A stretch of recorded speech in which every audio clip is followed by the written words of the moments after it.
जैसा हम सभी लोग हम सभी लोगों को अवगत है कि मंदिर परिसर में जब डेमोलिशन का कार्य हुआ और तो उस समय कई नायाब मंदिर और पुराने जिनकी हिस्टोरिकल महत्व है, कल्चरल महत्व है, सांस्कृतिक महत्व है, इस प्रकार से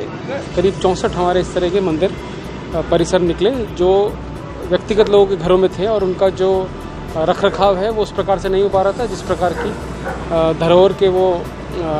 जो धरोहर उनमें समाहित है। तो इसके चलते अब यह निर्णय लिया गया है, माननीय प्रधानमंत्री जी के भी निर्देश हैं कि ये सारी धरोहर को ना केवल हम डॉक्यूमेंट करें, उसकी एक प्रॉपर हिस्ट्री डेवलप करें, एक स्टोरी डेवलप करें, बल्कि साथ साथ उसको ऑनलाइन भी डॉक्यूमेंटेड फॉर्म में, म्यूज़ियम के फॉर्म में भी और एक गाइडेड टूर के फॉर्म में भी हम इस तरह से विकसित करें कि जो भी लोग टेंपल हमारे एरिया डेवलपमेंट में जो बन रहा है पूरा परिसर, इस परिसर में आए तो उनको पता लगे कि इस मंदिर की क्या मान्यता है, एक पर्टिकुलर जगह पे ये क्यों स्थित है और उसकी पोजीशनिंग का क्या महत्व है। तो जो काशी की वो ओरल सभ्यता है उसको हम डॉक्यूमेंट करके सब लोगों के सामने लाना चाहते हैं। इससे न केवल श्रद्धालु बल्कि ऐसा एक टूरिस्ट जो एक हिस्टोरिकल महत्व से यहाँ पर आता है वह भी उसके लिए भी आकर्षण का केंद्र बने और ये सब हमारी सभ्यता को सभी लोग जाने और पहचाने। फ्रेमवर्क बनाया है, उसमें जो स्टेक होल्डर हैं मुख्यतः वह काशी विश्वनाथ टेम्पल ट्रस्ट है, जिनके पास ये सारे डॉक्यूमेंट्स हैं पुराने, चाहे वो काशी खंड हो या फिर अन्य महत्वपूर्ण दस्तावेज हो जिसमें ओरल हिस्ट्री के तहत जो क्रय किए गए हैं विभिन्न भवन, उनमें जो पुरानी उनकी हिस्ट्री है उसको शेयर किया जाएगा। BHU के हिस्ट्री ऑफ आर्ट से हमारे पास 2 ऐसे स्पेशलिस्ट हैं, प्रोफेसर साहब हैं जो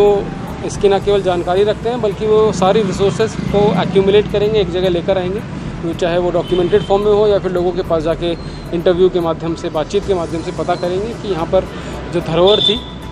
जैसा मैंने कहा ओरल धरोहर थी, उसको भी वह प्रमाणित रूप में लेकर आएंगे। और इसके अलावा जितना भी हमारे पास आर्किटेक्चरल पॉइंट ऑफ व्यू से आर्कियोलॉजिकल सर्वे ऑफ इंडिया को भी इसमें सम्मिलित किया गया है कि वो जो धरोहर को बचाने के लिए हमको जो टेक्निक चाहिए, जो स्पेशलिस्ट चाहिए, वो भी ऑन बोर्ड रहें, वो भी इसका पार्ट हो। तो इस तरह से देखा जाए तो एक पूरा सारे ही स्टेक होल्डर्स जो किसी भी संस्कृति को बचाने के लिए हमको चाहिए और उसको प्रिजर्व ना केवल प्रिजर्व करने की बल्कि उसको और बढ़ाने के लिए जो हमको चाहिए, ये सभी इसका पार्ट है। और ये जो कॉपीराइट रहेगा, ये कॉपीराइट भी इन तीनों संस्थाओं का रहेगा और सिर्फ अकेडमिक पॉइंट ऑफ व्यू से यूज़ किया जाएगा। कल्चर डिपार्टमेंट के CEO हैं राघवेंद्र सिंह जी, आप चाहते थे कि जो ये कॉरिडोर हो रहा है उसका डॉक्यूमेंटेशन हो, तो संयोग था कि हम लोग बैठ के उस पर चर्चा किए और फिर एक रूपरेख बनाई गई उसके लिए। और ये सोचा गया कि इसमें जो मंदिर निकल रहे हैं और या जो मूर्तियाँ निकल रही हैं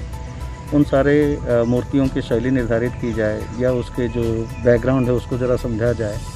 और उसके ऊपर रिसर्च करके एक ऐसा वेब रिपोजिटरी बनाया जाए जिसके बारे में लोगों को जानकारी हो, जो आगे आने वाले शोधार्थी हैं उनको उससे फ़ायदा हो या जो टूरिस्ट बनारस में आ रहे हैं उनको ये जो नया एक स्पेस इसमें से क्रिएट हुआ है उसके बारे में सम्यक जानकारी मिल पाए। तो इसके जो बेसिक है यही कार्य है इसका डॉक्यूमेंटेशन का।